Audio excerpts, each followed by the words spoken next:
Dieu a mis en place un système qui est infaillible. C'est nous qui sommes faillibles. Le système de Dieu est infaillible. Sa parole est infaillible. Il dit, sa parole qu'il envoie, elle va certainement accomplir son effet. Nous ne sommes pas assez respectueux vis-à-vis de la parole de Dieu. Il s'est donné la peine de nous donner sa parole. Tout ce qui existe, existe parce que Dieu a dit quelque chose.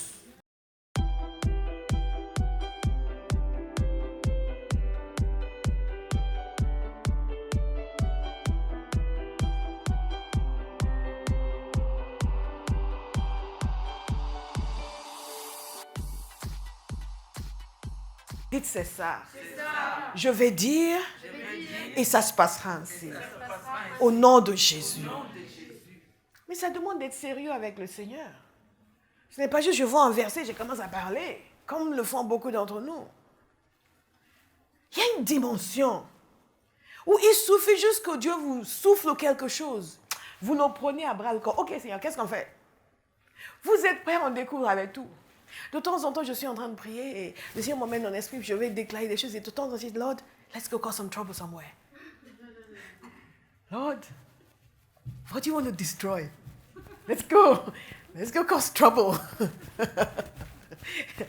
Je vous ai dit une fois, un jour, j'étais en train de prier, le Seigneur était venu me parler, il m'a dit,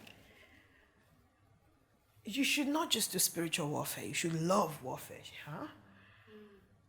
Parce que j'avais compris qu'il fallait le combat spirituel, mais aimer le combat spirituel, pour moi, c'était quelque chose qu'il fallait faire parce qu'il fallait le faire.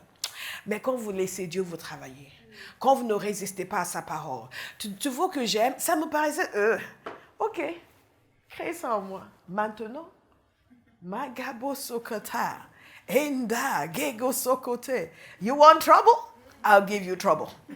And I'll enjoy it. Mere Manakaka.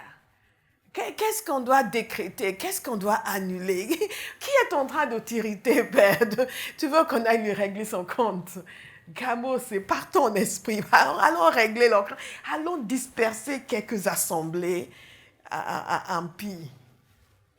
Eh oui, la parole de l'Éternel nous amène à une correspondance de pensée avec l'Éternel, si nous la prenons au sérieux. Elle nous amène à une correspondance de pensée avec l'Éternel de telle sorte que nous pouvons dire des choses et elles vont s'accomplir. Pas parce que nous disons ce que nous avons envie de dire, mais parce que nous disons ce qui vient du Père. Dieu accomplit toujours sa parole, mais Dieu n'accomplit que sa parole. Notez-le bien, Dieu accomplit toujours sa parole et Dieu n'accomplit que sa parole. En d'autres termes, ce que je dis de mon propre gré, ça n'engage que moi. Vous me suivez? Ça n'engage que moi. Mais quand je suis saturée par la pensée de Dieu, quand le désir de Dieu est mon désir, sa volonté est ma volonté, et chaque jour, je dis, Seigneur, remplis-moi encore, que je pense comme toi, que je vois comme toi, que j'aime ce que tu aimes. Vous allez dire quelque chose, les gens vont se moquer. Et après, ils vont le voir se réaliser. Regardez, c'est ce que nous voyons dans ce passage, Ésaïe 44, dont Dieu se présente. Voici ce que dit l'Éternel, celui qui te rachète, celui qui t'a façonné dans le ventre de ta mère. C'est moi l'Éternel qui suis l'auteur de tout. Vous devriez lui dire ça quand vous venez prier. Père, c'est toi qui es l'auteur de tout. Je me soumets entièrement à toi. Tout seul, j'ai déployé le ciel. Par moi-même, j'ai disposé la terre.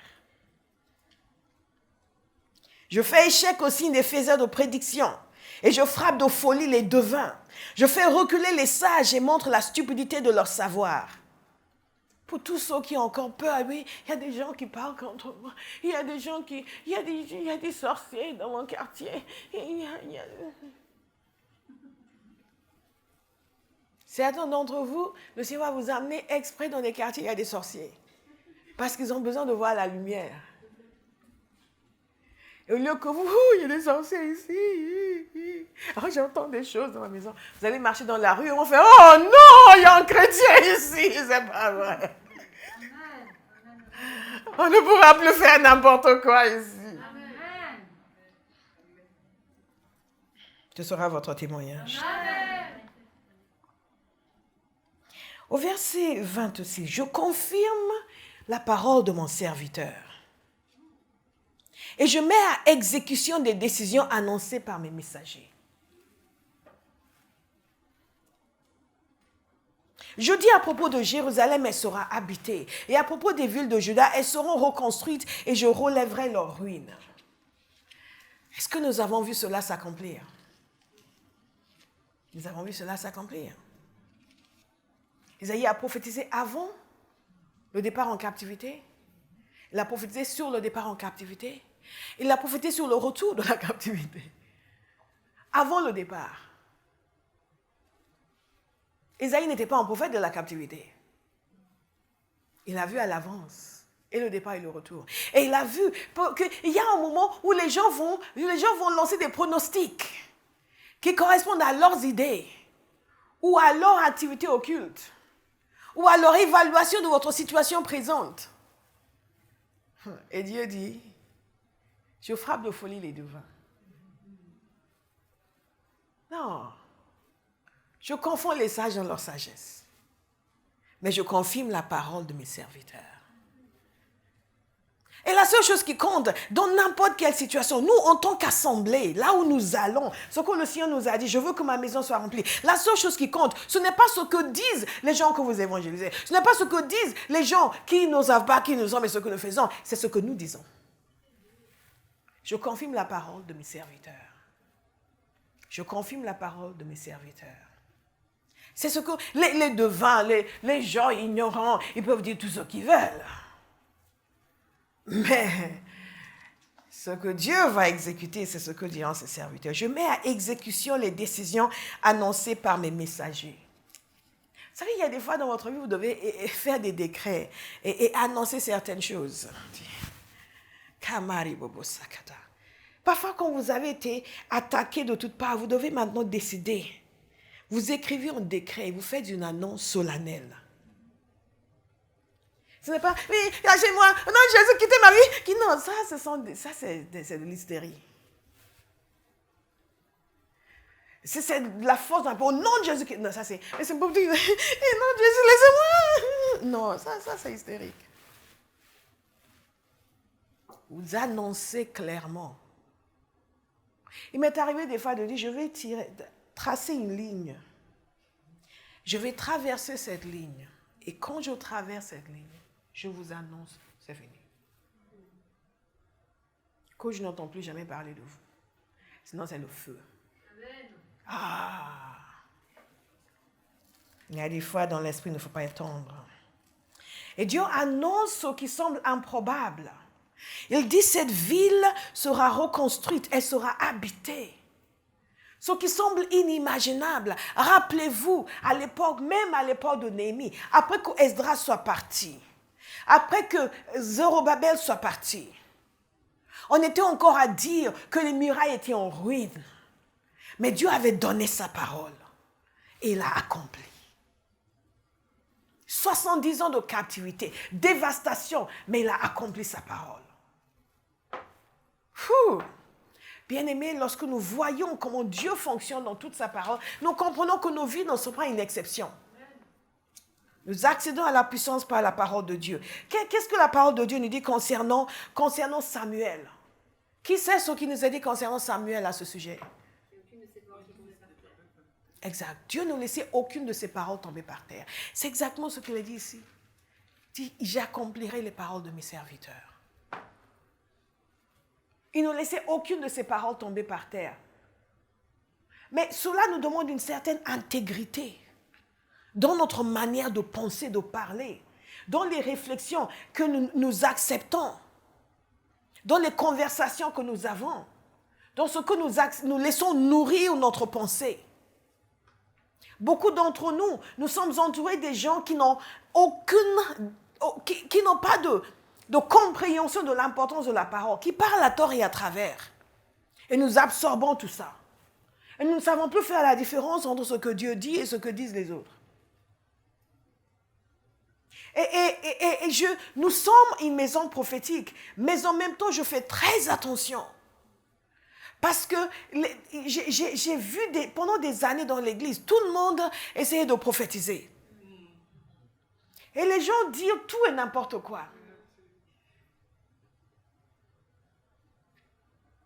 Ils disent tout et n'importe quoi. Ils parlent sur la base de leur ressenti ou juste parce qu'eux aussi ont envie de parler. Et ils déposent quelque chose en vous. Et il y a des gens qui ne sont jamais entrés dans leur destinée à cause de quelque chose que quelqu'un a déposé en eux et ça a amené la confusion.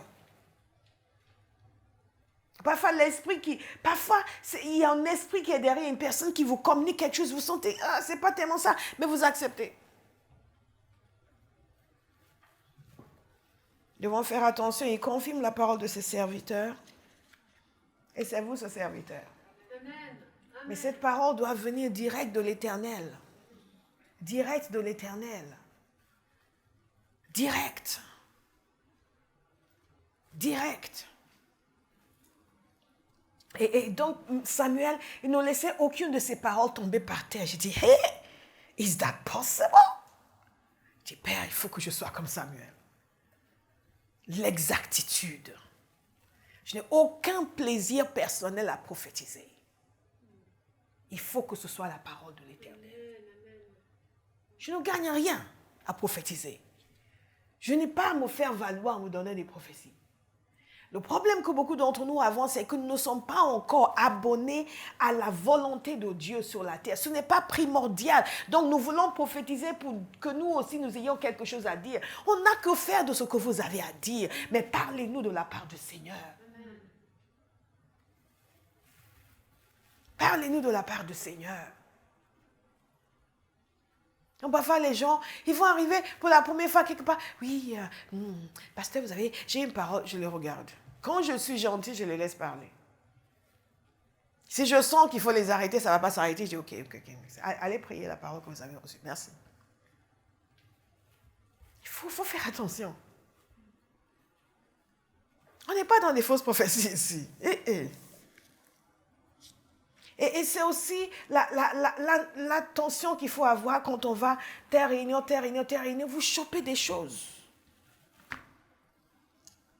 Et une soeur, vous ne savez pas ce qu'elle a mangé hier soir, et vous prend par la main, soeur, en vous regardant, je sens que. Ah bon, ça c'est vraiment un truc privé, il ne faut pas en parler aux gens. Et vous aussi, vous ne dites rien aux gens. Quand quelqu'un vous dit qu'il ne faut pas en parler, courez pour aller le dire. Courez vite pour aller le dire. Ou quelqu'un prie et tout d'un coup commence à voir des choses. Mais bon, pour l'instant, tu le gardes pour toi. Et courez, vous êtes en danger. Si ça vient de Dieu, ça peut être examiné. Oui, mais ils ne vont pas comprendre. Alors, s'ils ne vont pas comprendre, ne le dis pas. Et les gens ont beaucoup de mauvaises habitudes. Et les vies sont détruites. Nous sommes appelés à être puissants. Et nous le serons. Au nom de Jésus. Donc, commencez à parler avec le Seigneur. Fais ce qu'il faut en moi. Pour que je sois comme Samuel. Qu'aucune de mes paroles ne tombe par terre. Et quand je dis quelque chose, il y a un serviteur de Dieu qui, il y a des années de cela, avait annoncé. Le Seigneur lui avait parlé clairement. Il avait annoncé que les deux partis politiques allaient échouer. Il n'y avait que deux partis politiques. Il a dit que l'un ne gagnera pas et l'autre échouera. Les gens ont dit, non mais attends, il n'y a que deux partis politiques. Il n'y a que deux partis politiques. Et ça a l'air, mais c'était tellement clair pour lui. Et après, ils sont partis, ils sont allés voter, et tout le monde disait, oh, ils allaient voter. Il a dit qu'il n'y aura personne. Et lui, il a dit, après, ils ont dit, mais il faut quand même qu'il s'autorise, il faut continuer de parler. Il a dit non seulement aucun des deux ne va passer, mais mercredi, il y aura une annonce, les résultats seront annulés. Mercredi, il y a eu une annonce du chef de l'État qui a annulé les résultats des élections. Un des candidats à la présidence, aux musulmans, lui a envoyé un message à sa secrétaire pour savoir qu'est-ce que le Seigneur dit. Bien-aimé, c'est là où nous devons marcher, c'est là où l'Église doit marcher. Amen. Musulman, polygame notoire. Certains le connaissent, si je dis son nom. Il est mort maintenant. Il dit, mais qu'est-ce que le Seigneur dit? Et le serviteur de Dieu lui a dit, il n'y a pas de vieillard dans sa maison, parce que là, il ne reviendra pas vivant. Et il a été incarcéré, il est mort en prison. Bien-aimés, nous devons entendre la parole du Seigneur. Nous n'avons aucun plaisir à donner des petites paroles ridicules. L'Éternel parle. L'Éternel parle. Et il veut des gens qui vont aimer sa parole écrite, afin que sa parole prophétique puisse leur être révélée. Dans cette nation de France, nous allons dire des choses qui vont faire que les hauts responsables vont venir nous demander, s'il vous plaît, qu'est-ce que l'Éternel dit? C'est ce peuple-là que Dieu veut bâtir. Pas ce peuple qui est juste préoccupé par « Seigneur, mon loyer de ce mois-ci. Seigneur, mon loyer de... » Toute votre prière, c'est le loyer de ce mois-ci. Come on. Nous avons un Dieu qui a appelé à l'existence tout ce qui existe. Il est certainement capable de pouvoir ça et plus que ça. Dans le ministère de Jésus, nous voyons le centenier. Le centenier, il avait compris quelque chose que beaucoup de chrétiens n'ont toujours pas compris. Le centenier a dit au Seigneur, parle, parle, parle. Juste dis un mot et mon serviteur sera guéri. Il avait compris l'autorité spirituelle, la puissance de la parole de Dieu. Qu'avec l'autorité que Jésus avait, tout ce qu'il fallait, c'était juste qu'il parle. Il suffit qu'il dise un mot. Et c'est tout. Tu n'as pas besoin de venir dans ma maison. Nous, c'est Seigneur, viens, Jésus vient te montrer à moi. Pourquoi vous avez besoin de voir Jésus physiquement? Vous savez, nous pensons que si nous voyons Jésus physiquement, ça va changer quelque chose. Je connais un serviteur de Dieu qui a vu Jésus physiquement. Jésus est venu dans sa cellule de prison. Il avait été emprisonné. Et quand il a été emprisonné, il n'avait rien d'autre à faire. Il a eu une Bible, il a commencé à lire. Il s'est converti. Le Seigneur s'est manifesté, il lui a dit quel était son appel, tout ce que vous voulez. Et il a commencé à évangéliser dans la prison, à prier pour les gens, à voir des miracles se produire. Il est sorti de prison, il a rétrogradé. Pourtant, il avait vu Jésus. Mais je peux vous assurer une chose. Si la parole de Dieu demeure en vous, pleinement en vous, vous la méditez jour et nuit, vous n'allez pas rétrograder. Alléluia. Et après, il est revenu au Seigneur. Là, il sert le Seigneur. Il sert le Seigneur. Simplement pour nous dire que Dieu nous a donné un système à toute épreuve, infaillible. Si vous demeurez en moi et ma parole demeure en vous, vous demanderez ce que vous voudrez et cela vous sera accordé. Pas si vous venez pleurnicher et vous attirez mon attention sur vos problèmes. Mais si vous demeurez en moi et que ma parole demeure en vous. Si vous demeurez en moi et que ma parole demeure en vous. Donc le centenier, lui, avait compris. Il a dit, Seigneur, je ne suis pas digne que tu entres sur mon toit, mais dis seulement un mot et mon serviteur sera guéri. Dis seulement un mot. Dis un mot, c'est tout. Dis un mot, c'est tout. Nous devons avoir confiance dans la parole de Dieu. Je me souviens une fois, la dame voulait la prière. J'avais prié pour d'autres personnes en position de main, etc. Elle, quand elle s'est avancée, je lui ai dit, tu es guérie. Ah, elle m'a regardée. Elle dit, tu es guérie. Elle m'a regardée. Elle m'a dit, ok, d'accord, merci, je suis guérie. Elle est revenue guérie. Tu te souviens? Elle est revenue guérie. Elle a cru. Quand vous voyez pas ça, priez pour les autres. Au nom de Jésus, charge pas, quitte la vie, sois guéri. Et vous, tu es guéri? Ah, c'est toute l'attention que je vais recevoir. C'était effectivement ça. C'est toute l'attention que je vais recevoir. Il envoya sa parole. Et il est guéri. Elle était guérie. Elle était guérie. Elle était guérie. C'est sous la base de ce principe que nous pouvons déclarer une parole sur quelqu'un. Parce que Dieu veille sur sa parole pour l'accomplir. Il veille sur sa parole pour l'accomplir. Vous savez, les gens qui sont dans l'occultisme, ils comprennent la puissance de la parole qui est déclarée. Ils mobilisent des esprits mauvais pour accomplir les paroles sur les gens. C'est pour ça qu'ils peuvent rester, ou encore à Roanne, et déclarer quelque chose et quelqu'un à Paris est affecté. N'est-ce pas? Ou dans le pays des clics, déclarer quelque chose, faire quelque chose, brûler quelque chose, mais mettre un petit quelqu'un sur l'autel, tout petit, et quelqu'un à Paris est affecté. Quand vous dites quelque chose, Vous dites ce que Dieu dit. La puissance de Dieu est libérée pour son accomplissement. Et c'est important d'en être persuadé. Donc Jésus, c'est ce que Jésus faisait. Jésus l'a dit pour la femme qui était courbée. Il l'a dit pour le fils de l'officier. Vous vous souvenez? L'officier qui était venu le voir quand il est revenu de Jérusalem, il est revenu l'officier était venu le voir. Et l'officier, son fils était malade. Il voulait que le Seigneur vienne avec lui. Et Jésus lui a dit, ton fils vit. C'est tout. Ton fils vit. Et il a cru. Il est reparti. Et il venait de loin. Parce que quand il a rencontré les serviteurs qui étaient venus le chercher, il a appris que c'était au même moment où Jésus a fait cette déclaration, la veille, que son fils a été guéri.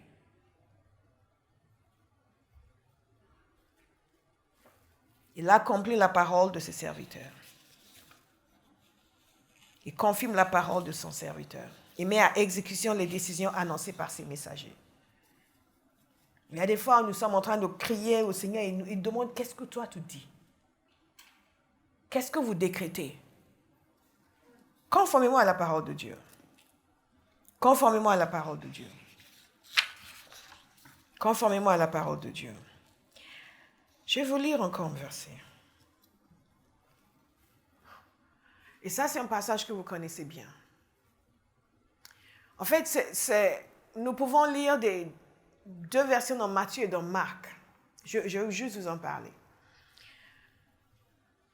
Rappelez-vous que un jour, Jésus a vu un arbre. Et Jésus a dit à cet arbre, plus personne ne mangera de tes fruits. Vous vous souvenez, un figuier. Il dit, plus personne ne mangera de tes fruits. Et vous savez, ses disciples ne l'ont pas pris au sérieux. Ils ont pensé qu'il a juste parlé comme ça. Parce que manifestement, Jésus n'a pas fait.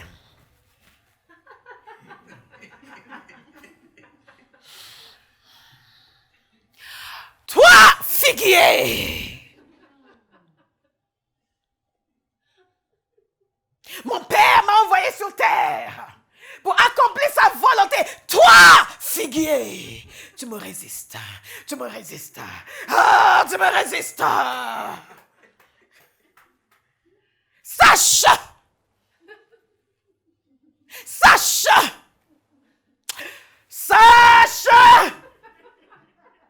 que désormais c'est moi qui le déclare.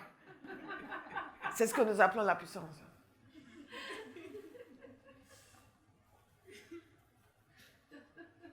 Dessèche!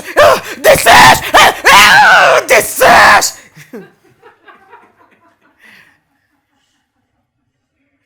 Il a juste parlé à l'arbre. Ils ont entendu, mais ils n'ont pas vraiment... Ils n'ont pas programmé l'enterrement de l'arbre.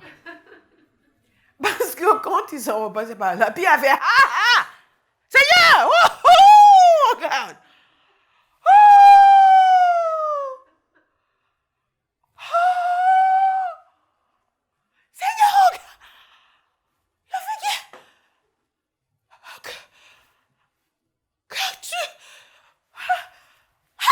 Que tu as maudit! Desséché! Desséché!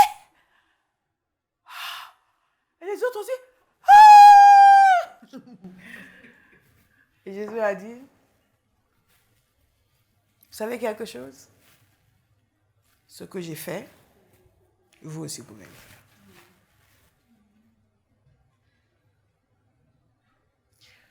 Vous aussi, vous pouvez le faire. Croyez, ayez foi en Dieu. Vous regardez cette montagne, vous lui dites, toi, ôte-toi de là, jette-toi dans la mer. Et vous ne doutez pas. Cela se fera. Donc, nous allons donc lire, Olive dit, et ça se passa ainsi. Hermine dit, et ça se passa ainsi. Amen. Manu dit, et ça se passa ainsi. Amen. Calypso dit, et ça se passa ainsi. Amen. Olivier dit, et ça se passa ainsi. Amen. Alléluia. Amen. Imitateur de Christ. Imitateur du Christ. Pourquoi? Pour agrémenter notre vie, pour que nous n'ayons plus de problèmes avec le diable, pour que nous soyons tranquilles. Non, pour que la volonté du Père soit accomplie. Et ce qui nous rend impuissants, c'est ce décalage entre notre volonté et la volonté du Père. C'est que les choses que Dieu donne ne nous intéressent que pour des raisons égoïstes. Et par conséquent, ça ne fonctionne pas. Mais quand nous acceptons la parole du Seigneur et que nous acceptons la volonté du Seigneur, et que nous sommes décidés que nos vies vont manifester l'intention divine et que nous allons coopérer avec lui pour que les Écritures soient accomplies dans nos vies, nous allons commencer à expérimenter des choses qui vont nous dépasser. Proverbe 18, 21 nous dit ceci. Ça, c'est le système que Dieu a mis en place qui est infaillible. La mort, la langue a pouvoir de vie et de mort. Ceux qui aiment parler en goûteront les fruits. La langue a pouvoir de vie et de mort. La langue a pouvoir de vie et de mort. Vous voulez la vie? Déclarez-le. Vous ne le déclarez pas, vous déclarez la mort, vous aurez la mort.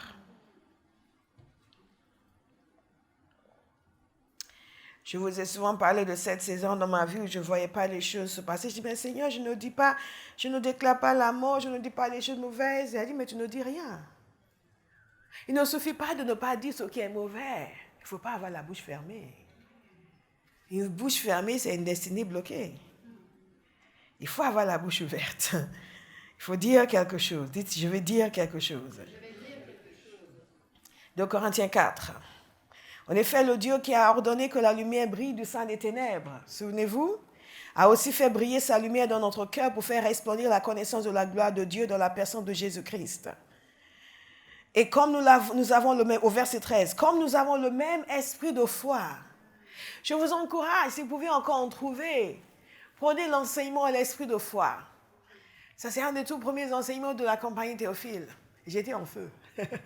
Nous-mêmes, nous tous qui sommes animés du même esprit de foi, nous parlons. Vous devrez écouter cet enseignement. Ça vous mettra le feu. Et comme nous avons le même esprit de foi que celui exprimé dans cette parole de l'Écriture, j'ai cru, c'est pourquoi j'ai parlé. Quelqu'un va le dire avec moi, j'ai cru, c'est pourquoi j'ai parlé. J'ai cru, c'est pourquoi j'ai parlé. Nous aussi nous croyons et c'est pour cela que nous parlons. Nous croyons et nous parlons. Nous croyons, nous ne parlons pas juste parce qu'il faut dire. Nous parlons parce que nous croyons. Donc, nous commençons déjà en laissant l'Esprit de Dieu amener la révélation à l'intérieur de nous. Dit de révélation. Nous ne pouvons pas escamoter ce processus d'acceptation totale de la parole. C'est là où le bas blesse. Parce que les gens ne veulent pas, ils veulent juste dire, si on fait ça pour moi, fais ça pour moi. Mais nous sommes différents, n'est-ce pas? Nous sommes différents. Nous sommes différents. Nous voulons tout ce que Dieu veut. Par conséquent, nous allons faire les choses à sa manière. Même quand nous demandons des choses pour nous-mêmes, nous n'imaginons même pas la portée de ce que Dieu veut faire. Dieu veut toujours faire plus pour nous que ce que nous voulons qu'il fasse pour nous. Je vais le répéter pour quelqu'un. Dieu veut toujours faire plus pour nous que ce que nous voulons qu'il fasse pour nous. Alléluia. À cause de sa bonté, nos désirs ne peuvent jamais égaler le niveau de sa bienveillance. C'est vraiment important de le comprendre. C'est pour cela qu'il ne faut pas lui résister. Quand il dit laisse Philippe, laisse Philippe. Laisse Philippe. Laisse Philippe. Laisse Philippe. Quand il dit arrête de regarder Janine, arrête de regarder Janine. Parce que Janine, ce sera la fin de ton ministère. Alléluia. Quand il dit n'écris pas ce mensonge. N'écris pas. Mais si je n'écris pas ça, je ne vais pas avoir ce que je veux. Oh, c'est pas grave. J'ai quelque chose de mieux pour toi. Amen. Et ta conscience sera pure. Amen. Et Satan n'aura rien contre toi. Il ne pourra pas, on dit en anglais leverage, il ne pourra pas utiliser cela contre toi de quelque manière que ce soit. Parfois, il y a un mensonge que l'on dit aujourd'hui, 10 années de vie chrétienne disparaissent. Nous aussi, nous croyons, et c'est pour cela que nous parlons. Nous parlons, nous donnons voix à la volonté de Dieu. Jésus, avant d'aller à la croix, a parlé. Il a parlé. Il a parlé. Il a dit qu'il allait être crucifié, qu'il allait mourir, qu'il allait ressusciter. Je suis persuadée que si Jésus avait dit qu'il n'allait pas ressusciter, il serait resté dans la tombe. Il a dit qu'il allait ressusciter. Il allait ressusciter. Il allait ressusciter. Il allait le troisième jour, le troisième jour, le troisième jour. Les disciples n'ont pas compris, mais ce n'est pas grave. Lui, il comprenait. Et le Saint-Esprit comprenait. Et la puissance de Dieu était libérée pour qu'il se ressuscite le troisième jour. Bien-aimés, Dieu a un système qui est infaillible. Acceptons son système. Acceptons sa manière de penser. Arrêtons de vendre des morceaux de nos vies à Satan. Arrêtons de laisser au monde l'emprise sur des parcelles entières de notre existence. Donc nous servons le Seigneur de là jusque là, mais l'autre partie est détenue par le diable, l'autre partie est détenue par la chair, l'autre partie est détenue par Philippe. Et votre vie ressemble à un ensemble immobilier morcelé. Et on n'arrive jamais à rien faire parce que tous les propriétaires ne peuvent pas se mettre d'accord. Aucun plan ne peut être exécuté parce que combien de syndics sont impliqués dans cette affaire? Et aucun accord. C'est comme ça. C'est à ça qu'on ressemble la vie de beaucoup d'entre nous. Et ce matin, je vais vous inviter à prier. La première chose que nous allons faire avant de dire « je vais déclarer ta parole », c'est que nous allons demander au Seigneur de prendre tout le contrôle de nos vies. Nous allons mettre notre être à sa disposition. Je veux vivre comme Jésus a vécu. Vivons exclusivement pour ta gloire, pour l'accomplissement de ta parole. Et nous dites, oui, mais moi j'ai tel problème. Donnez-le au Seigneur. Il savait combien de problèmes on avait. Jésus a vécu sur terre comme un être humain. Il sait. Il sait. Il sait. Il sait. Il sait que nous sommes chers. Il a compassion de nous. Il sait. Mais je vais inviter quelqu'un aujourd'hui à prendre la décision d'adhérer pleinement au système de Dieu. Pleinement. Et d'évacuer tous les propriétaires qui ont pris une part dans sa vie. Tous les autres actionnaires. De les dégager. Et dire maintenant, tout ce territoire t'appartient, Seigneur. Tout ce territoire t'appartient. Et cette vie va être ton champ d'opération, ton théâtre d'opération sur terre. Tout ce que tu as envie de fabriquer, fabrique ici. Et fabrique à travers moi. Je veux ta puissance. Je veux marcher dans la puissance que tu as pour moi. Une vie exemplaire dans le royaume de Dieu. Dites exemplaire. Exemplaire. Une vie exemplaire dans le royaume de Dieu. Des pensées exemplaires, des paroles exemplaires, des actions exemplaires. Je suis fait pour toi, je vais vivre pour toi. Je vous invite à vous lever et nous allons prier.